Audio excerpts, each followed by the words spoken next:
اعوذ باللہ من الشیطان الرجیم، بسم اللہ الرحمن الرحیم۔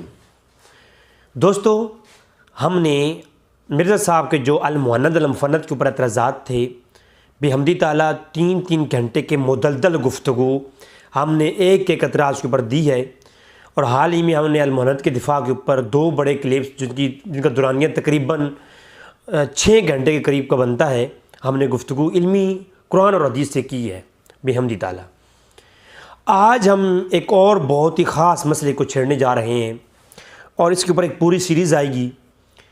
جیسا کہ میں نے پہلے بھی کئی ایک مقامات پہ عرض کی تھی کہ جو اکابرین دیوبند ہیں اور جو اکابرین بریلویہ ہیں، ان کے بیسک عقائد پہلے شروع سے ایک تھے، ان کے ائمہ بزرگان دین ایک تھے، فقط چند ایک عبارات وہ ہیں جن کے اوپر یہ کوئی تنازع بنا، اور بعد میں پھر یہ دور ہوتے گئے، اور پھر کچھ تعصبانہ انداز کی وجہ سے وہ عقائد جو ایک دوسرے کے تھے ہی نہیں مختلفی، ان کو بھی مختلفی بنا لیا، اور الگ تعریفات کر کے ان عقائد کو وہاں سے وہاں پہنچا دیا کہ آپ علماء دیوبند کے کابرین کتابیں پڑھ لیں اور آج کے علماء دیوبند کا نظریہ دیکھ لیں، میچ ہی نہیں کرتا۔ تو اس لیے جو دیوبند کی وہ باتیں جو المہند المفند کے اندر ہیں، ہم ان کا دفاع کیا ہے ہم نے، لیکن آج جو سیریز شروع کرنے جا رہا ہوں اس پہ پوری ایک سیریز بناؤں گا میں، اور ہم بریلوی حضرات کو ٹچ ہی نہیں کریں گے۔ ہم فقط وہ جو عبارتیں جن کے اوپر یہ تنازع ہوا، انہیں ایک عبارت کو ہم لیں گے اور شریعت کی روشنی میں ہم ان کو پرکھیں گے کہ کون سی عبارت ہے جو حد کفر تک پہنچتی ہے، اور کون سی ہے جو شریعت کی روح سے جو اصول شریعہ ہیں ان کی نظر میں اس عبارت کے اوپر کوئی قباحت پائی جاتی ہے یا نہیں پائی جاتی۔ اب یاد رکھیں، یہ جو مسئلہ تھا اس کی بیسک بنیاد ناموس رسالت صلی اللہ علیہ وسلم تھی کہ اللہ کے رسول صلی اللہ علیہ وسلم کی شان کے ایسا جملہ جو ان کی لائق نہیں، وہ کہا جائے تو یہ توہین رسالت مآب ہے، اور ایسا شخص اسلام سے خارج ہے۔ اور وہ جیسے کہ آپ قرآن کریم میں جانتے ہیں، علماء دیوبند کی کئی کتابوں کے اندر میں نے یہ چیپٹر پڑھا تو بڑی ہی وضاحت کے ساتھ علماء دیوبند نے اس کو بیان کیا ہے کہ اللہ کے رسول کی برگاہ میں رعینہ کا جو لفظ ہے، اس کے اوپر بھی جب مذاق اڑایا گیا تو امام جریر طبری سے لے کر تمام مفسرین نے یہی لکھا کہ جو منافق تھے انہوں نے اس لفظ کا مفہوم اور مطلب تروڑ مروڑ کے بیان کرنا شروع کر دیا، تو اللہ تبارک و تعالیٰ نے وہ لفظ بولنا ہی منع کر دیا۔ ایک جائز لفظ، ایک ایسا لفظ جو بظاہراً اس کے لفظ کے اندر کوئی قباحت بھی نہیں، اور صحابہ کرام اس نیت سے بولتے بھی نہیں تھے، اور قرآن کی نزول سے قبل جس طریقے کے ساتھ رائنہ کے لفظ کے ساتھ اللہ کے رسول کو مخاطب کیا جاتا تھا، تو مخاطب کرنے والے جو اصحاب رسول تھے ان کا ہرگز وہ مطلب نہیں تھا جو منافقین نے لیا۔ اس کے باوجود قرآن نازل ہوا، اور یہ علماء دیوبند کی کتابوں میں یہ چیپٹر موجود ہے۔ آئندہ جو کے سارے کلپس میں یہ سیریز میں بناؤں گا، 10 ایپیسوڈ بناؤں گا، علماء دیوبند کی وہ عبارات جن پہ تنازع ہیں ان کو ہم بیان کریں گے انشاءاللہ تبارک و تعالیٰ۔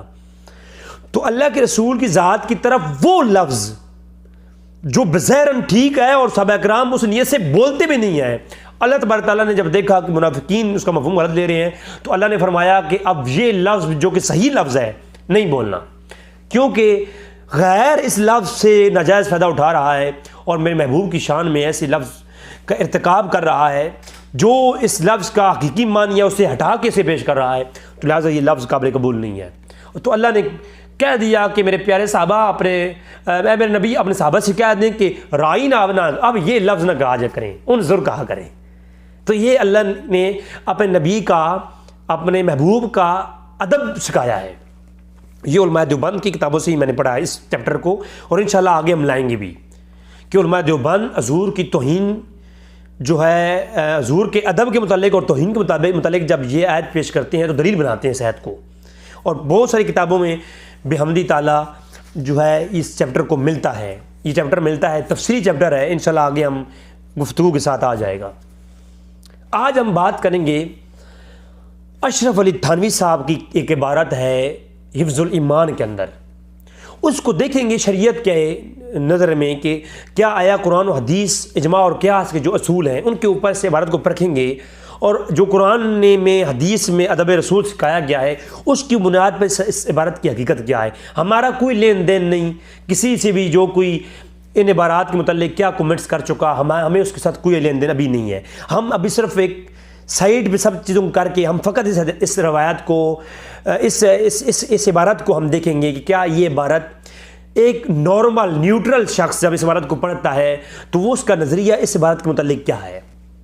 بس ہم اس طریقے سے اس عبارت کو دیکھیں گے. ہم کسی مسلک پرستی کے اندر آ کر کے اس عبارت کے اوپر یا اس کے جو مذہب اور مسلک ہے اس کے متعلق ہم کوئی رائے کا اظہار نہیں کریں گے. باقاعدہ صرف ہم اس عبارت کو دیکھیں گے کیا شریعت کی روشنی میں اس عبارت کی شرعی حیثیت کیا ہے. سب سے پہلے تو ہم جب قرآن اور حدیث کا مطالعہ کرتے ہیں تو لفظ علم ایک الگ پورا موضوع ہے اور غیب ایک الگ موضوع ہے اور علم الغیب بھی پورا الگ چیپٹر ہے. یاد رکھیں علم کسی چیز کے بارے میں جاننے کو کہتے ہیں اور غیب وہ چیز جو آپ کی نظر سے پوشیدہ ہو. یہ لغوی معنی میں پیش کر رہا ہوں. جبکہ علم الغیب وہ علم جو آپ کے حواس خمسہ جو انسان اپنی تگ و دو سے حاصل نہیں کر سکتا اس کو کہا جاتا ہے. اس کی اصطلاحی معنی یہ ہے کہ وہ علم جو آپ کے حواس خمسہ سے آپ حاصل نہ کر سکیں، اپنی تگ و دو سے حاصل نہ کر سکیں تو اس کو علم غیب کہیں گے. اور یہ دو الگ الگ چیپٹر ہیں. اب آگے چلتے ہیں کہ جو علم ہے نا اس کے بھی مختلف مراحل اور مختلف درجات ہیں. انسان کو اشرف المخلوقات بنایا گیا، تمام مخلوقات میں اشرف ہے انسان. وہ انسان چاہے کرسچن ہو، ہندو ہو یا مسلم ہو، وہ تمام مخلوقات میں کیا ہے؟ اشرف ہے. یہ بات ذہن رکھیں، انسان تمام مخلوقات میں اشرف ہے. کسی انسان کی صفت کو کسی بھی جانور کے ساتھ برابر کرنا یہ کیا ہے؟ یہ انسانی نفس کی توہین ہے. قرآن اور حدیث کے اندر ایسی کئی دلیلیں ہیں جن سے واضح ہو جاتا ہے کہ یہ انسان کو آپ تشبیہ نہیں دے سکتے. ایک گناہگار کافر انسان کو، کرسچن کو آپ کتے کے ساتھ تشبیہ نہیں دے سکتے. کیوں؟ وہ کتا جانور ہے، کرسچن جو بھی ہے وہ آدم ہے، آدم کی اولاد میں سے ہے، انسان ہے. اور انسان کیا ہے؟ انسان اشرف المخلوقات ہے. فلاسفر کے ہاں انسان کے متعلق فلاسفی جتنے بھی ہیں وہ یہی بحث کرتے ہیں. اب کسی بھی جنس کی اس کے ماحول کے مطابق اس کا علم ہوتا ہے.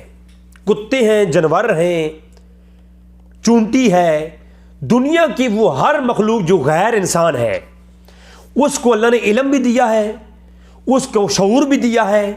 اس کی جنس کے اعتبار، اس کے انوائرمنٹ کے لحاظ سے، ماحول کے لحاظ سے اللہ تبارک تعالیٰ نے اس کو علم بھی عطا کیا، اس کو شعور بھی عطا کیا. دنیا میں ایسی کوئی چیز نہیں. چونٹی بھی جو ہے نا اللہ نے اس کو بھی شعور دیا ہے، علم دیا ہے، عقل دی ہے. لیکن جب چونٹی کو اللہ نے عقل دی، مگر چونٹی کو بھی عقل دینے کے بعد چونٹی کو اشرف نہیں کہا. کیوں؟ انسان کا تو مرتبہ ہی اعلیٰ اور افضل ہے. انسان اپنے ہر لحاظ سے ہر مخلوق پر افضل ہے. تو چونٹی کو بھی اللہ نے علم دیا. قرآن کریم میں اس کا ذکر ہے. جب سورہ نمل کے اندر وہ واقعہ آپ لوگ ماشاءاللہ سارے سنتے رہتے ہیں، سارا بیان کرنے کی ضرورت نہیں ہے. اللہ تعالیٰ نے چونٹی کو بھی علم دیا. اب چونٹی کا جو علم ہے وہ اس کی اپنی احاطے، اس کے اپنے ماحول تک محدود ہے. اگرچہ چونٹی جانتی ہے اس نے اپنی خوراک کو کیسے محفوظ کرنا ہے، خوراک کو خشک کرنے کے لیے لے کے کہاں جانا ہے. انشاءاللہ اس پہ ہماری گفتگو بھی چونٹی کے متعلق آئے گی سائنس کے حوالے سے. تو چونٹی اپنے بارے میں مکمل علم رکھتی ہے اور اس وقت سائنس مانتی ہے کہ دنیا میں انسان کی قریب ترین جو رہن سہن کے لحاظ سے جو مخلوق ہے وہ چونٹیاں ہیں. تو چونٹی کو اللہ نے علم دیا. شہد کی مکھی کا ذکر ہے قرآن کریم میں، اللہ نے اس کو بھی علم دیا. مکڑی کا ذکر ہے قرآن میں، مکڑی کو اللہ نے علم دیا. پرندوں کا ذکر ہے، ہد کو اللہ نے پرندوں کو بھی ایک خاص شعور دیا، علم دیا. بات سمجھ آ رہی ہے نا؟ تو علم کسی چیز کے ماحول کے بارے میں اس کو جاننے کو علم کہتے ہیں. تو ہر مخلوق کو اپنا اپنا علم دیا گیا ہے. کوئی مخلوق ایسی نہیں جس کو علم نہیں دیا گیا، لیکن کسی ایک مخلوق کا علم اس کی تخلیق تک محدود، اس کو ہم کسی اور مخلوق پہ قیاس نہیں کر سکتے۔ جنات کو دیکھ لیں، علم دیا گیا، لیکن جنات بھی اشرف المخلوقات نہیں ہے۔ بات میں آ رہی ہے؟ اگر کوئی جنات کے علم کو ایک کافر کرسچن شخص کے علم کے ساتھ بھی تشبیہ دے تب بھی غلط ہے۔ کیوں؟ وہ اشرف المخلوقات کے ساتھ ایک مخلوق، عام مخلوق کو لے کے آ رہا ہے، یہ انسان کی شان شان نہیں ہے۔ بات سمجھ آ رہی ہے نا؟ اب یہاں تک یہ ایک چیپٹر ہو گیا۔ اب چونٹی کے بارے میں جب آپ دیکھتے ہیں تو قرآن کریم میں اللہ نے چونٹی کا ذکر جب کیا تو فرمایا، سورہ نمل میں ایک پورا چیپٹر ہے، میں صرف ایک آیت پڑھ دیتا ہوں۔ کریم میں اللہ نے شاید فرمایا حتی اذا اتوا علی وعد النمل قالت نملۃ یا ایھا النمل یا ایھا النمل ادخلوا مساکنکم، کہ اے چونٹیوں، چونٹی نے آواز دی۔ اب چونٹی کا شعور دیکھیں، چونٹی کا علم دیکھیں کہ فرمایا کہ چونٹی نے آواز دی اپنی دوستوں کو کہ یا ایھا النمل ادخلوا مساکنکم، اپنے گھروں میں گھس جاؤ۔ ہائے ہائے ہائے۔ اور پھر اگلی بات جس میں ایک چونٹی کی علم کی شان ہے، کہا کہ جب مساکنکم لا یحطمنکم سلیمان و جنود، اور آگے کہا کہ جب یہ نہ ہو کہ آپ جو سلمان کا جو لشکر ہے وہ آپ کو رون ڈالیں گے، فہم لا یشعرون، تم اس کا شعور بھی نہیں رکھتے۔ تو اب شعور کا جو اوپر سے مور لگائی، اس کا مطلب یہ ہے کہ اے چونٹیوں تمہیں شعور بھی نہ ہو اور تمہیں سلمان کا جو لشکر ہے وہ رون ڈالے۔ تو دیکھیں اس چونٹی کو اتنا شعور تھا۔ وہ چونٹی، کتے کا ذکر ہے، کتر جب صحابہ کہف کے ساتھ چلتا ہے نا تو کتا بھی یہ جانتا ہے کہ یار ان کی وفاداری کرنی ہے۔ وہ کتے کو بھی اتنا علم ہے، اور ساری زندگی ادھر بیٹھے بیٹھے مر گیا اٹھا نہیں، کوئی غیرت مند کتا تھا ٹھیک ہے۔ تو غیرت مند کتے بھی ہوتے ہیں، جانور بھی بڑے ظرف والے ہوتے ہیں، بڑے بڑے ظرف والے جانور ہیں۔ جانور ظرف والے تھے، جانور جو ہے غار کے اندر نہیں گھسا۔ کیونکہ غار کے اندر گھسنا اولیاء اللہ کی بے ادبی تھی۔ تو کتوں کی اوقات یہی ہوتی ہے، وہ جانور تھا، جانور انسان کے برابر نہیں ہو سکتا، وہ کتا ہو کر کے اس میں اتنی ادب اور اتنا جو ہے پارسائی ناموس اولیاء تھا، خدا کی قسم وہ کتا اندر نہیں گھسا، وہ منہ پہ بیٹھا رہا، اور منہ پہ بیٹھے بیٹھے کتے کو یہ خیال بھی نہیں آیا کہ یار بھوکا ہوں، سائیں اندر ہیں، مالک اندر سو رہے ہیں، میں بھوکا ہوں بھاگ جاؤں، نہیں۔ کتا کو غیرت مند تھا نا، بے غیرت نہیں تھا۔ تو کتے نے کیا کیا؟ ساری زندگی مر گیا، وہ در نہیں چھوڑا جہاں اولیاء اللہ کے پیچھے آیا تھا۔ تو کتوں کو بھی یہ شعور ہے، یہ علم کتوں کو بھی حاصل ہے کہ اولیاء اللہ کا ادب کرنا ہے، ان کے اوپر بات نہیں کرنی۔ اور پھر اللہ تبارک تعالیٰ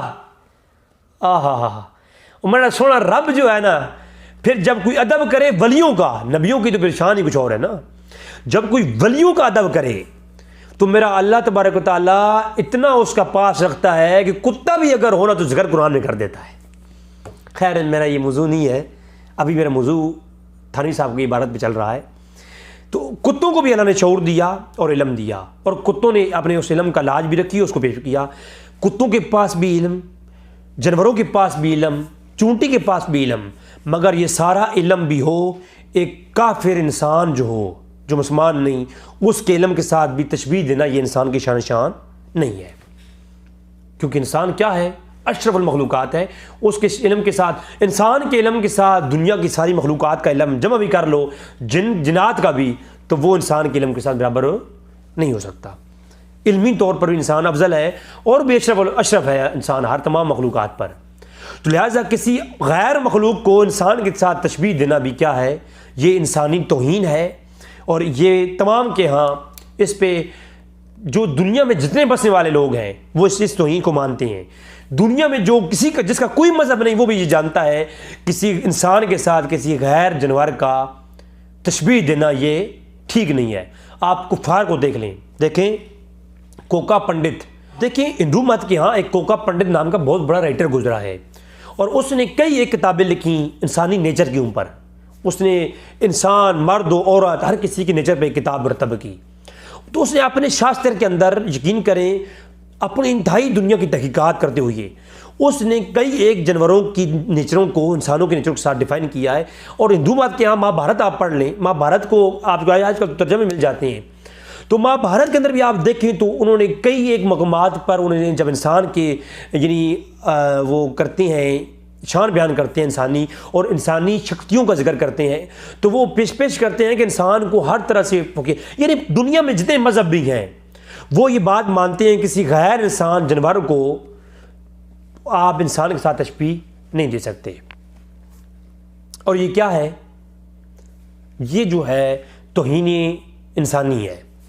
اب کوئی ایک سیاڑا بندہ یہ کہے کہ اللہ نے تو انسانوں کو بھی علم دیا, جنوں کو بھی علم دیا اور جانوروں کو بھی علم دیا, اور دلیل طور پر وہ سورہ نمل پیش کرے کہ یا ایھا النمل ادخلوا مساکنکم, تو کہے جی دیکھو اتنا شعور اور علم تو اس کے پاس بھی ہے. وہ شاید کی مکھی والی آیت پڑھے اور کہے دیکھی مکھیوں کو بھی ہے اتنا علم, تو پرندوں کو اتنا علم ہے اور وہ سب کچھ پڑھے اور کہے انسان نے تو اللہ نے تو علم جانوروں کو بھی دیا ہے, کتے کو بھی اتنا علم ہے کہ میں نے وہاں بیٹھنا ہے بھوکا پیاسا, تو اتنا شعور کتے کو بھی ہے. تو یہ ساری آیتیں پیش کرنے کے بعد کوئی بندہ یہ استدلال کرے کہ دیکھیں جیسا علم ان جانوروں کو دیا گیا قرآن کہتا ہے اسی طرح انسان کو بھی دیا گیا, تو انسان اور علم کے شعور اور انسان اور جانور شعور میں علم میں تو یکساں ہی ہیں. تو یہ غلط ہوگا, یہ قیاس ملل فارق ہوگا. کوئی جاہل قسم کے شخص یہ کر سکتا ہے کیونکہ جانوروں کا جو علم ہے وہ ان کی جنسی لحاظ اور ماحول کے اوپر ڈیپینڈنگ ہے, جبکہ جو انسانی علم ہے وہ جانوروں کے بھی جو ماحول کے اوپر بھی ڈیپینڈ کرتا ہے اور اپنے ماحول کے اوپر بھی ڈیپینڈ کرتا ہے. اور جانوروں میں سے انسان کو جو جدا کرتا ہے بیسک وہ شعور اور عقل اور علم ہی ہے, وہ علم ہی بیسک بنیاد ہے جو باقی مخلوقات سے انسان کو ایک الگ دھلک کرتا ہے. انسان دنیا پر ننگا اتارا گیا, آج انسان ترقی کر کے کہاں پہنچ چکا, ہواؤں میں پرواز کر رہا ہے. تو یہ کیا ہے؟ یہ علم کی بنیاد ہے. اب یہ سارے جو چیپٹر میں نے پیش کیا یہ علم کا پیش کیا ہے اور یہ دنیا کے اندر جو معاملات ہیں اس کا پیش کیا ہے. اس کا تعلق غیب کے علم کے ساتھ نہیں. علم الغیب جو لفظ ہے یہ وحی نبوت کے لیے آتا ہے, جو انبیاء گزرے ہیں ان کے لیے. میں آگے چل کے پیش کرتا ہوں. تو یہاں پر یہ بات واضح ہو گئی کہ جانوروں کا جو علم ہے وہ کرسچن یا دیگر انسانوں کے ساتھ بھی اگر ان کی تشبیہ کی جائے تب بھی یہ جو توہین انسانی ہے. ٹھیک ہے, تو اب آتے ہیں مسلمانوں کی طرف. کیا انسانوں میں بھی علم والے سب لوگ ایک جیسے ہیں؟ ہرگز نہیں ہے, ہرگز نہیں ہے. ایک کافر کے اوپر مسلمان کا مرتبہ ہے اور مسلمانوں میں بھی سارے ایک جیسے نہیں. کیا علم والا اور غیر علم والا برابر ہو سکتا ہے؟ حضور کی حدیث اس چیپٹر کے اوپر میں پیش کر سکتا ہوں. آپ بخاری کی کتاب العلم ہی پڑھ لیں, مشکات کی کتاب العلم پڑھ لیں تو سب کی آپ حدیثیں مل جائیں گی. کبھی بھی ایک عالم غیر عالم دونوں برابر نہیں ہو سکتے. ایک عام شخص, ایک میں اور آپ, اب میرا علم ناقص, میرے صدر اکرام کا علم کامل, ان کے پاس ایک زیادہ علم ہے, بڑا عالم ہے, انہوں نے کتابیں پڑھی ہیں, تو یقیناً طور پر میں ان کے علم کے برابر نہیں ہو سکتا. ٹھیک ہے, تو اگر میں علماء کے علم کے برابر نہیں تو اس کا مطلب کیا ہوا کہ پھر علم والوں میں بھی کیٹیگریاں ہیں. ایک علم والا غیر علم والا دونوں برابر کیسے ہو سکتے ہیں؟ قرآن کریم کی آیات کریمہ اس میں موجود ہیں, نہیں ہو سکتے. بات سمجھا رہی ہے؟ اب یہاں تک یہ بات سمجھانی چاہیے آپ کو. اب آتے ہیں امت محمدی کے اندر سب سے بڑے عالم کون گزرے؟ اصحاب رسول. اصحاب رسول میں سارے ایک علم میں ایک جیسے نہیں. کچھ بڑے عالم, کچھ بڑے فقیہ اور کچھ ان کے مقلد تقلید کرتے ہیں. تفسیر کے مسئلے میں عبداللہ ابن مسعود کے پاس جاؤ, تفسیر ان سے پوچھنی ہے. عبداللہ ابن عباس کے پاس جاؤ, تفسیریں ان سے پوچھنی ہے. تفسیر کے معاملے میں تقلید ان کی.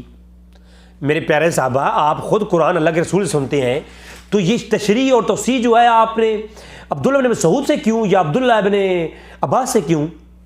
اس لیے کہ قرآن پڑھنے سننے والے سارے, مگر قرآن میں علم میں سب ایک جیسے نہیں. پوائنٹ. پھر اس کے بعد جب جنگ احد میں حفاظ شہید ہوتے ہیں. اللہ کے رسول نے فرمایا جس کو قرآن زیادہ حافظ ہے, جو قرآن کا بڑا عالم ہے, اس کو آگے دفن کرو, جو اس سے کم اس کو پیچھے, پھر پیچھے, پھر پیچھے. یہ کیا ہے میرے مولا؟ یا رسول اللہ جو مر گیا وہ تو گیا, اب علم کا کیا معاملہ رہا؟ علم کی کوئی حیثیت نہیں رہی جب وہ مر گیا. مرنے کے بعد بھی اس کی حقیقت موجود ہے کہ وہ بڑا حافظ تھا, بڑا عالم تھا, آگے دفن کرو, پھر دوسرا بعد میں, پھر دوسرا بعد میں. تو اس کا مطلب کیا ہوا کہ علم کا معیار صحابہ کرام میں بھی ایک جیسا نہیں. کوئی بڑے عالم, کئی ایسے جن کو حدیثیں, ہزاروں حدیثیں یاد, بڑی حدیثیں یاد رکھنے والے, قرآن پورے حافظ. اب قرآن کے بڑے بڑے صحابہ ہیں, نامور صحابہ, ان کو پورا قرآن حفظ نہیں اور باقیوں کو قرآن حفظ ہے. تو حافظ القرآن اور غیر حافظ القرآن برابر نہیں ہو سکتے. یعنی علم کی بنیاد ہے ساری. دو انسانوں کو درمیان میں جب آپ تشبیہ کریں گے تو ان کی علم کی بنیاد پہ آپ دونوں کی تشبیہ ایک جیسے نہیں دے سکتے. قرآن کریم میں اللہ نے ارشاد فرمایا قل انما انا بشر مثلکم یوحی الی. اے محبوب تو اعلان کر, انما میں, کلمہ حصر ہے, انا بشر مثلکم, میں بشر ہوں اور تمہاری ہی مثال ہوں. اب وجہ اشتراک دیکھیں, اسے وجہ اشتراک کہتے ہیں کہ حضور کی مثل صحابہ کرام سے دی جا رہی ہے, یا اے نبی آپ فرما دیجئے کہ ان کفار کو اور اپنے صحابہ کرام کو اور تمام لوگوں کو کہ میں دیکھنے میں تمہارے ہی جیسا ہوں, میں تمہاری مثل ہوں. لیکن آگے فرمایا یوحی الی, وجہ امتیاز. بھائی وجہ اشتراک تو یہ ہے میں تمہارے جیسا ہوں مگر مجھے اپنے جیسا نہیں ہے, میں وہ ہوں جس سے اللہ کلام کرتا ہے. یوحی الی, وجہ امتیاز آیا. اب کیا کوئی یہ کہہ سکتا ہے کہ نبی اور امتی دونوں ایک جیسے ہیں؟ تشبیہ دے سکتا ہے؟ نہیں دے سکتا. کیوں نہیں دے سکتا؟ بالکل تشبیہ نہیں ہو سکتی. اس لیے کہ وہ جو تشبیہ ہے, تشبیہ من الظاہر ہے کہ ظاہر میں حضور کے بھی دو ہاتھ ہیں, تمہارے بھی دو ہاتھ ہیں, حضور کی بھی دو آنکھیں ہیں, تمہاری بھی دو آنکھیں ہیں, حضور بھی چلتے پھرتے ہیں, آپ نے شادیاں کی ہیں, آپ کھاتے پیتے ہیں, تم بھی کھاتے پیتے ہو. یعنی ظاہر میں تمہاری مثل ہوں. مثلکم کا جو اطلاق ہے حضور کے ظاہر پر ہے. اب حضور کے کمال میں, حضور کے معجزات میں, حضور کے کلام میں, حضور کے افعال میں, حضور کی عبادات میں, حضور کے تقوی میں, حضور کے علم میں کوئی مثل ہو سکتا ہے؟ کوئی نبی بھی نہیں ہو سکتا. اِذْ أَخَذَ اللَّهُ مِيثَاقَ النَّبِيِّينَ لَمَا آتَيْتُكُم مِّن کتاب وحکمۃ ثُمَّ جَاءَكُمْ رَسُولٌ. تو نبی بھی جو ہے وہ حضور کی حکمت اور علم کے برابر نہیں ہو سکتے, تو نبی کیسے ہو سکتا ہے؟ اب کوئی یہ کہے کہ مثلکم سے مراد یہ ہے کہ حضور ہمارے جیسے, ہم حضور کے جیسے, تو یا اس کی کھوپڑی کام نہیں کرتی یا وہ پرلے درجے کا جاہل ہے. کیونکہ یہاں تشبہ من الظاہر ہے, تشبہ من الجنس ہے, علم نہیں ہے, عمل نہیں ہے, تقوی نہیں ہے, زہد نہیں ہے. کیونکہ حضور کے کمال زہد تقوی علم کے برابر تو کوئی بھی نہیں ہو سکتا. تو لہٰذا اس تشبیہ کون سی ہے؟ کوئی صحابی کو کے علم کو نبی کے علم سے تشبیہ نہیں دے سکتا. چھوڑیں, کوئی نبی کے علم کو دوسرے نبی کے علم سے تشبیہ نہیں دے سکتا, حضور کے علم سے تشبیہ نہیں دے سکتا. یہ جائز نہیں ہے. علماء فقہا کو پڑھیں آپ, اگر کوئی ایک دلیل لے کے آئیں میں قبول کروں گا. کیا عیسیٰ علیہ السلام کے علم کی تشبیہ حضور کے علم پہ ہو سکتی ہے؟ کبھی نہیں ہو سکتی. تو جب حضور کے علم, عام علم کی بات, علم غیب کی بات نہیں کر رہا, علم غیب ایک اوپر والا درجہ ہے, صرف علم کی بات کر رہا ہوں. علم اور علم غیب دونوں میں زمین اور آسمان کا فرق ہے. جیسے مشرق المغرب ہے ایسی ہی فرق ہے. جب ہم اس پہ تفصیل گفتگو کریں گے تو بات آئے گی. اب مجھے آپ بتائیں کہ جو مشرق اور مغرب کے درمیان فرق ہے, اتنا فرق علم اور علم الغیب میں ہے, اور پھر علم الغیب لفظ میں اور عالم الغیب لفظ میں بھی اتنا ہی فرق ہے. اور عالم الغیب لفظ جو ہے وہ اللہ کے سوا کسی غیر اللہ کے لیے استعمال نہیں ہو سکتا, کیونکہ عالم احاطے کے ساتھ ہے. عالم الغیب یعنی احاطہ کی ہوئی ہے کسی چیز کا. جو عالم کا لفظ ہے وہ اس لیے کہ اللہ کا جو عالم الغیب ہے, اللہ ہر شے کا احاطہ کی ہوئی ہے. اللہ کے علم جو ہے ہر شے کا احاطہ کی ہوئی ہے. جبکہ رسول اللہ کا جو علم ہے وہ عالم الغیب حضور نہیں ہے. کیونکہ عالم الغیب کا لفظ بولیں گے تو اس میں کیا ہوگا, یہ ماننا پڑے گا کہ حضور کا جو علم ہے وہ ہر شے کا احاطہ کی ہوئی ہے. احاطہ کی ہوئی اللہ کے رسول کا علم نہیں ہے. اللہ کے رسول کا علم علم الغیب ہے.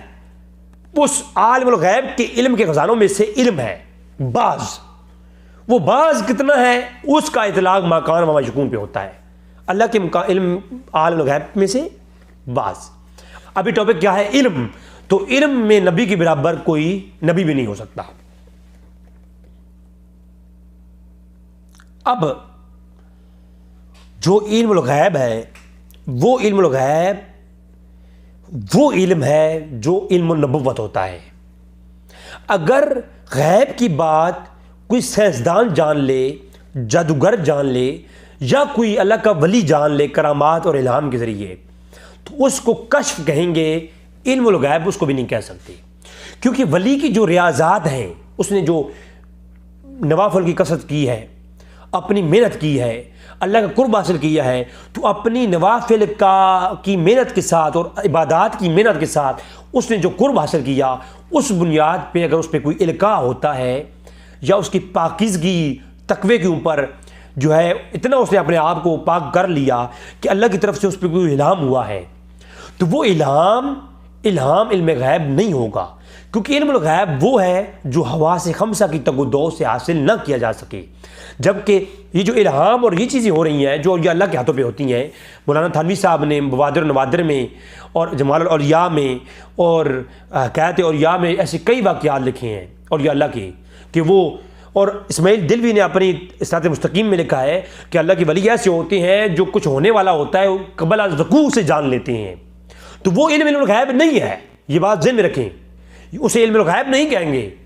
اگر وہ غیب چھپی ہوئی باتوں میں سے اگرچہ وہ بظاہر علم غیب ہی ہے کہ وہ چھپی ہوئی بات کا علم آ رہا ہے، مگر اصطلاحی طور پر اسے علم غیب ہم نہیں کہہ سکتے، کیونکہ اس کی بنیاد کشف اور الہام کے اوپر ہے۔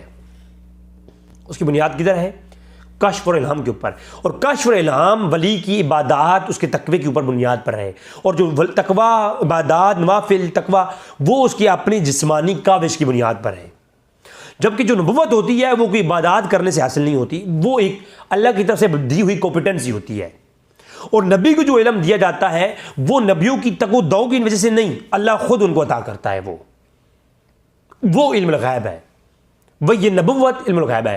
اگر آپ غیر نبی پر وحی کا اطلاق کر کے علم الغیب مانیں تو قرآن کریم میں اللہ فرماتا ہے وَأَوْحَيْنَا إِلَىٰ أُمِّ مُوسَىٰ، ہم نے موسیٰ کو وحی کی، اور جو وحی کی وہ بھی غیب کی بات، تو کیا ہم یہ کہیں گے کہ موسیٰ بھی غیب پر مطلع ہے؟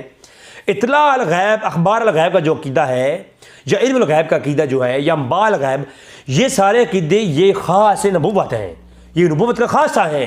یہ کسی غیر کے لیے، چاہے موسیٰ کی ماں کے لیے بھی کوئی مانے، وہ نبوت کا خاصہ غیر کے لیے مان رہا ہے، اس کے لیے حکم وہی ہے جو قادیانی کے لیے ہے۔ جی، تو موسیٰ ہو گئی، اس کے علاوہ وحی آئی فَأَرْسَلْنَا إِلَيْهَا رُوحَنَا فَتَمَثَّلَ لَهَا بَشَرًا سَوِيًّا، مریم علیہ السلام کے متعلق۔ پھر شاید کی مکی کی طرف وحی آئی، تو اس کا مطلب یہ نہیں کہ وہ بھی اطلاع الغیب ہے، نا، یہ جو موضوع ہے یہ موضوع حواس خمسہ کے اوپر مبنی ہے، تو وہ جو القاء ہوا نیند میں ہوا، یا ان کے قلب میں دل میں بات ڈالی گئی، یا ان کے سامنے کچھ ایسا زہر ہوا، یا ان کو آواز آئی، ان کی کانوں نے سنا، تو یہ سب کیا ہے؟ یہ جو واقعہ ہے یہ حواس خمسہ کے تحت ہے، اور یہ کیا ہے؟ یہ علم الغیب نہیں ہے۔ اب آتے ہیں غیب، علم الغیب کی طرف، وہ نبیوں کا خاصہ ہے۔ اس پر آپ کتاب ہے ابن تیمیہ کی النبوہ، وہ مطالعہ کر لیں تو میرے خیال میں بہت ساری چیزیں آپ کی دور ہو جائیں گی۔ اب آتی ہیں اس گستاخانہ عبارت کی طرف، کیا یہ گستاخانہ ہے یا نہیں؟ جہاں عام شخص کا علم عام شخص کی تشبیہ نہیں ہو سکتا، ایک جانور کے علم کے ساتھ انسان کا علم تشبیہ نہیں کر سکتے، وہاں پر اب اس عبارت کی طرف آتے ہیں۔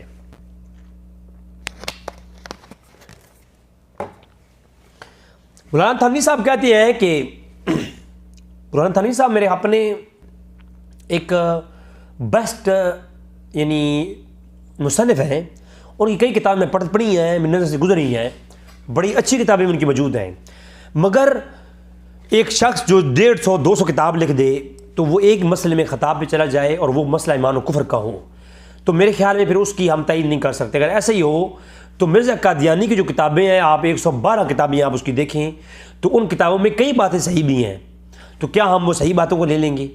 تو ہم یہ کہیں گے کہ جب اس کا ایک مسئلہ ایمان و کفر کے اوپر وہ ڈٹ گیا ہے، کفر کے اوپر، تو لہٰذا اس کے معاملے میں ہم دوسری جو اچھی باتیں ہیں ان کو اگنور کر دیں گے۔ آپ دیکھیں جو کفار ہیں آج بھی مسلمانوں کی کریکٹر سے زیادہ اچھے کریکٹر کفار کے ہیں۔ آج بھی جو ظلم انسان مسلمان کر رہے ہیں، آپ دیکھیں یہ جلا رہے ہیں لوگوں کو جناب، یہ سارے معاملات آپ سامنے آ رہے ہیں، یہ عزتوں کے معاملے میں بچوں کے ساتھ ظلم، یہ فلاں یہ سارے یہ معاملے آپ مجھے بتائیں کرسچن میں کتنے کیس سامنے آئے ہیں آپ کے سامنے؟ ایسے کوئی اور ممالک میں ایسے کیس سامنے آ رہے ہیں؟ نہیں آتے۔ یہ ہندوستان پاکستان 2 ہی ملک ہیں جن میں یہ چیزیں ہوتی ہیں۔ تو میں یہ نہیں کہہ رہا کہ مسلمان غلط ہوتا ہے، مطلب کریکٹر وائز بعض لوگ بہت لوز ہو گئے ہیں، کفار کے ہاں بھی لوز کریکٹر بہت موجود ہے۔ بات کر رہا ہوں بائی دا وے کہ کریکٹر وائز بعض کافر بھی بہت اچھی ہیں۔ ایک کتا مر رہا ہو تو کافر کو بھی اس پہ دیا آتی ہے، وہ جا کے اس کی بھی ہیلپ کرتا ہے جانے بجانے کے لیے۔ کفار بھی ان کی بھی تنظیمیں ہیں، غریبوں کی اصلاح کے لیے کفار کی بھی بڑی بڑی تنظیمیں ہیں۔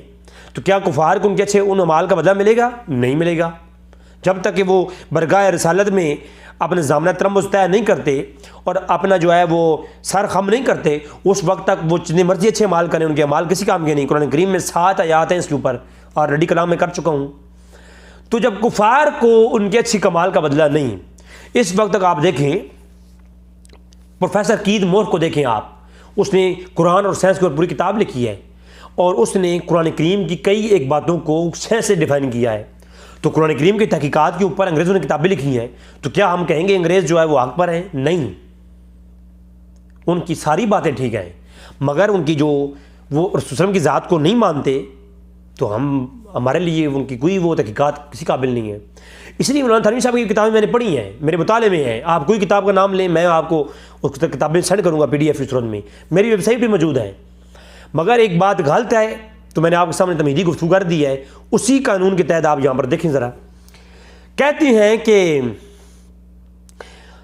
پھر یہ کہ آپ کی ذات مقدسہ پر علم غیب کا حکم کیا جانا، یعنی آپ صلی اللہ علیہ وسلم کے اوپر علم غیب کے متعلق ان کا حکم کیا جانا، اگر بقول زید صحیح ہو تو، یعنی میرے بقول، میں اپنی بات کر دیتا ہوں، اگر میرے بقول صحیح ہو تو دریافت طلب یہ امر ہے، یعنی تحقیق کرنی چاہیے اس بات پہ۔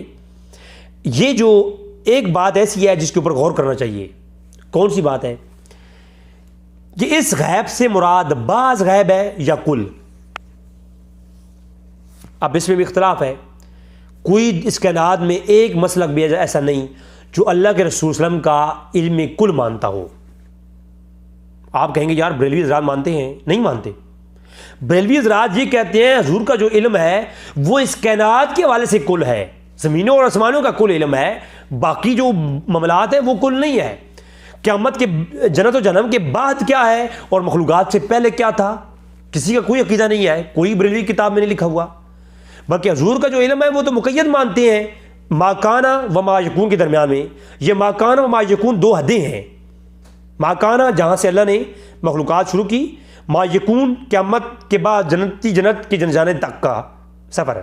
صحیح بخاری کی روایت ہے، حضرت عمر کہتی ہیں کہ احبرنا امد الخلق حتی دخل الجنہ منازلہم و اہل النار منازلہم، کہ اللہ کے رسول کے پاس جو علم تھا وہ مخلوقات سے ابتدا سے لے کر کے جنتی کا جنت میں داخل ہونے تک اور جہنمی کا جہنم میں داخل ہونے تک اللہ کے رسول کے پاس علم موجود ہے۔ صحابی رسول، صحیح بخاری کی روایت ہے۔ تو صحیح مسلم میں ابو زید کہتے ہیں کہ حضور کے پاس جو علم تھا ما کانا و ما ہوا کائن، ما کانا و ما یکون کا علم تھا۔ تو اس 2 حدیں ہیں، جو اللہ کا علم مانے ما کانا و ما یکون وہ تو کافر ہے، مشرک ہے۔ اللہ کے علم قید نہیں ہے 2 کائن 2 حدوں میں، اللہ کے علم ما کانا و ما یکون کے باہر ہے۔ اللہ کے علم کی تو کوئی حد ہی نہیں ہے، جو اللہ کے علم کو ما کانا و ما یکون میں مقید کرے وہ تو کافر ہے، کیونکہ یہ 2 حدیں ہیں، ان 2 حدوں کے درمیان کا علم اللہ کے رسول کا ہے، اس سے پہلے کا نہیں، اس کے بعد کا نہیں۔ اور یہ علم بھی ایک ساتھ نہیں دیا گیا، قرآن کمپلیشن کے بعد دیا گیا۔ احمد رضا خان فاضل بریلوی نے اپنی کتاب الدولۃ المکیہ میں اس میں بڑی وضاحت کی ہے۔ کوئی پڑھے تو صحیح نا، کسی کو مشرک کہنے سے پہلے ان کا عقیدہ پڑھنا چاہیے ہمیں۔ جب پڑھتے نہیں ہیں تو ہم مشرک کیسے کہیں ان کو؟ ایک بندے کے بارے میں مجھے پتہ ہی نہیں، میں اس کے بارے میں کہتا رہوں اب تھانوی صاحب کی اس عبارت کے بارے میں مجھے علم نہیں، میں کافر کہتا پھروں۔ جب ہم عبارت سامنے آئی تو میں نے اس کی تحقیقات کی، تو اب مجھے حق ہے کہ میں اس عبارت کو کفریہ کہوں، کیونکہ آپ دیکھیں کہتے ہیں کہ وہ علم کل ہے یا بعض. تو اللہ کے علم کے مقابلے میں تو بعض علم ہے, اللہ کے علم کے مقابلے میں تو بعض ہے علم. تو اللہ کے رسول کا علم کیا ہے؟ بعض علم ہے, وہ علم غیب الحضور کا بعض. تو بعض علم غیب اگر مان لو اللہ کے رسول کا تو پھر کیا ہے؟ تو اس میں حضور ہی کی کیا تخصیص؟ یعنی وہ کہتے ہیں کہ اگر اللہ کے رسول کا علم بعض مان لو تو اس میں حضور کا کیا کمال ہے؟ یہ نبی کریم صلی اللہ علیہ وسلم کا کیا کمال؟ ان کا کوئی کمال ہی نہیں اگر بعض علم غیب مانو. تھانوی صاحب کیوں کمال نہیں ہے؟ تو وہ کہتے ہیں اس میں حضور کی کیا تخصیص ہے؟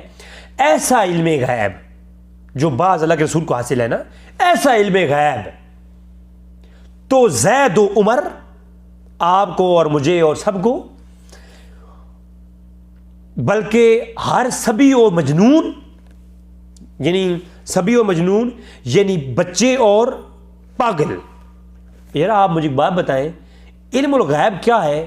جو حواس خمسہ سے ماورا ہو وہ علم, جو ولیوں کو بھی حاصل نہیں ہوتا, ولیوں کو بھی کشف ہوتا ہے. تو علم الغیب کی بحث ہو رہی ہے, علم کی بھی نہیں. اگر علم کی ہوتی تو پھر بھی مان لیتے کہ بعض علم بعض کسی کے پاس ہے, بعض کسی کے پاس ہے. تو انسانوں کے درمیان میں یہ تشبیہ دینا کسی حد تک بہتر ہے. انسانوں کے درمیان میں, انسان عام انسان اور امتی اور نبی کے درمیان میں ہرگز نہیں. آپ کے اور میرے درمیان میں یہ کوئی کہہ سکتا ہے جو علم رضی کے پاس ہے وہ جناب دوسرے شخص کے پاس نہیں, جو دوسرے شخص کے پاس ہے وہ رضی کے پاس نہیں. تو کوئی اس طرح کہہ سکتا ہے, یہ جائز ہے. لیکن یہاں بات ہے علم الغیب کی. کہتے ہیں جیسا علم غیب اللہ کے رسول کے پاس ہے اگر بعض مانا جائے, یہ تو آپ کے اور میرے پاس بھی ہے, بچوں کے پاس بھی ہے اور پاگلوں کے پاس بھی ہے. یار مجھے بتاؤ وہ پاگلوں کے پاس کون سا علم ہوتا ہے اور پاگلوں کے پاس کون سا علم ہوتا ہے؟ پاگل کے بیچارے کا تو شعور ہی نہیں ہوتا, تو اس کے پاس تو ایک عام علم بھی نہیں, تو علم الغیب کیسے آ گیا؟ یہ کوئی عالم لکھ رہا ہے. میں تو کہتا ہوں کبھی کبھار کہ یار یہ تھانوی صاحب کو جو ہے یہ لکھ سکتے ہیں یہ بات, جس کی اتنی اور کتابیں بھی ہیں. بہرحال دیکھیں, اب چونکہ یہ پوری امت مانتی ہے اور اس پہ تواتر کے ساتھ ثابت ہے کتاب تو ان کی ہے, اب کتاب ان کی ہے اور کوئی کلیم بھی نہیں کر رہا کہ یہ عبارت ان کی نہیں, کوئی یہ کلیم بھی ثابت نہیں ابھی تک. تو سب یہی کہتے ہیں کتاب بھی ان کی عبارت بھی ان کی. اگر کتاب بھی ان کی عبارت بھی ان کی تو یقینی طور پر یہ عبارت کفریہ ہے. کیونکہ آپ دیکھیں حضور کا علم غیب زید اور عمر, بات کفر کی یہیں پر لاگو ہو گئی, کفر یہیں پر ثابت ہے. کیونکہ حضور کی ذات کی توہین ہے. جو لفظ حضور کی شان نہیں رائنا کا وہ اللہ نے بدل دیا انظر کے ساتھ. جو لفظ بھی ٹھیک جس میں توہین بھی نہیں, ایک غیر اس کا معنی غلط لے رہے تھے, تو صحابہ اکرام کے لیے حکم ہوا صحابی ہو کر کے اے ابو بکر و عمر تم یہ لفظ نہیں بول سکتے. جب ابو بکر و عمر یہ لفظ نہیں بول سکتے رائنا کا, اتنا ادب ہے, تو کوئی پہنگا یہ کہہ سکتا ہے کہ حضور کا علم غیب بعض مانا جائے تو وہ علم غیب آپ کے اور میرے پاس بھی ہے؟ یار کچھ دیکھو, میں کہتا ہوں لاکھ دی لعنت بھیجتے ہیں ہم مولویوں کے اوپر, ہم لانتے بھیجیں کھڑے ہو کر, چہرے بتا دیں گے کون صحیح ہے کون غلط. میں کہتا ہوں خدا کی قسم نہ ہمیں تھانوی نے بچانا ہے نہ ہمیں احمد رضا خان نے بچانا ہے. یاد رکھیں قبر کے اندر نہ اللہ کے رسول کی ذات ہی ہے. کچھ ہمیں یار یہ لفظ میں کہہ دوں نا کہ میں یہ کہتا ہوں کہ جیسا علم آپ کا اور میرا ایسا ہی علم جناب مولانا تھانوی کا. تو لوگ کہیں گے یار اتنے بڑا عالم اتنے بڑی تصنیفیں اور تھانوی کا تم رد کر رہے ہو. یا آپ یہ کہیں کہ جیسا علم آپ کے باپ کا ایسا علم تو کتوں کو بھی حاصل ہے. تو کہے گو یار میرے باپ کی توہین ہو گئی ہو. میں نے کہا بے غیرت انسان, تیرے باپ کی توہین تو ہو گئی اور مصطفیٰ کریم کا علم تو نے اپنے ساتھ تشبیہ دے دی زید عمر کے ساتھ, تو جناب تب توہین نہیں ہوئی. اب کفر یہاں تک توہین رسالت جہاں ثابت ہے. اگر اس مائی کا لال کوئی اس کائنات میں پیدا ہوا نا حلالی, تو اس بنیاد پہ میرے سامنے بیٹھ جائے, مجھے ثابت کر کے دکھائے کہ بعض علم غیب اللہ کے رسول کے لیے مان لو اور بعض علم غیب یہ مان کر کے آپ کا اور میرا جو علم ہے وہ حضور کے برابر ہے. اس میں حضور کی کیا تخصیص ہے؟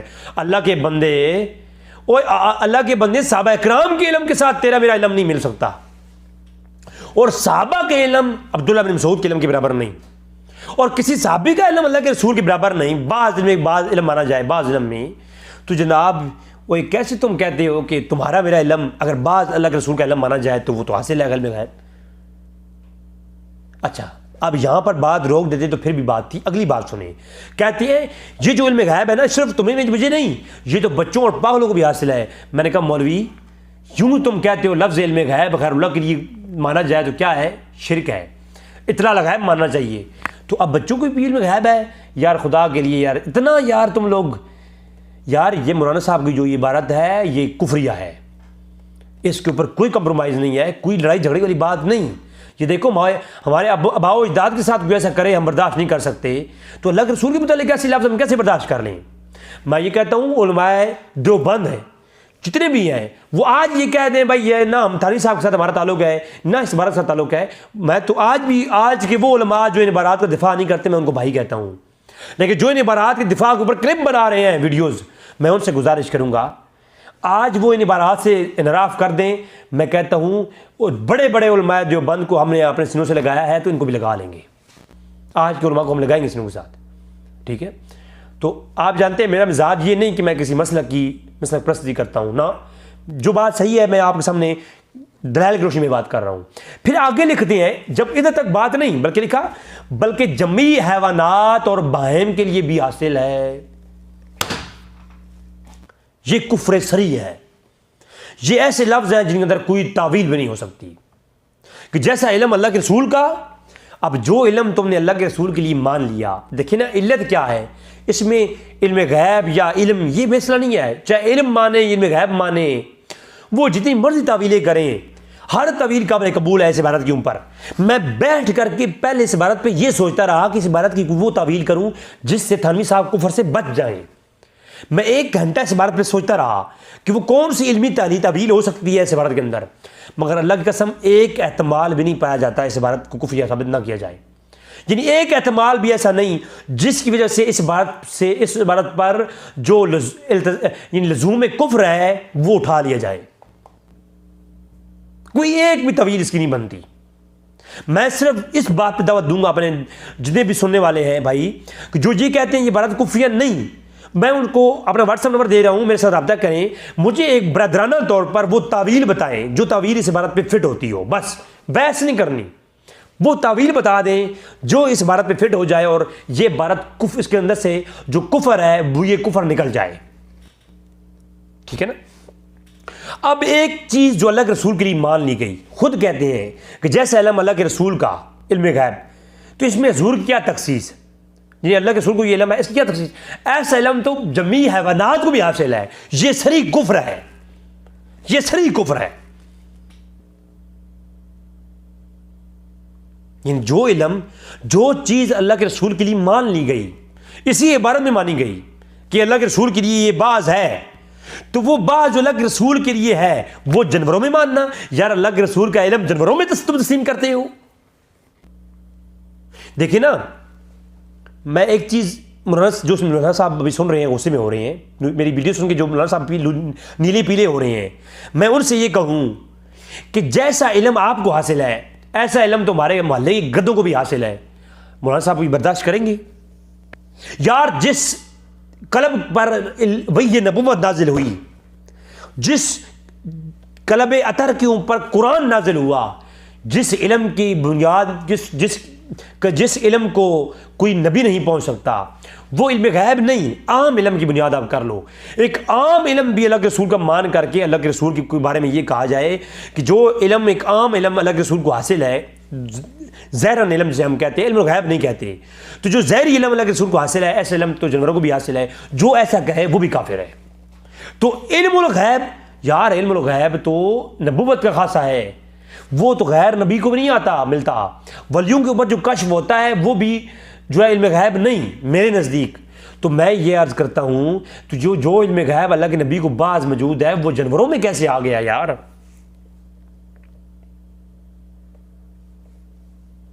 میرا آپ لوگ مجھے سمجھا دو. لہذا یہ عبارت کفریہ ہے.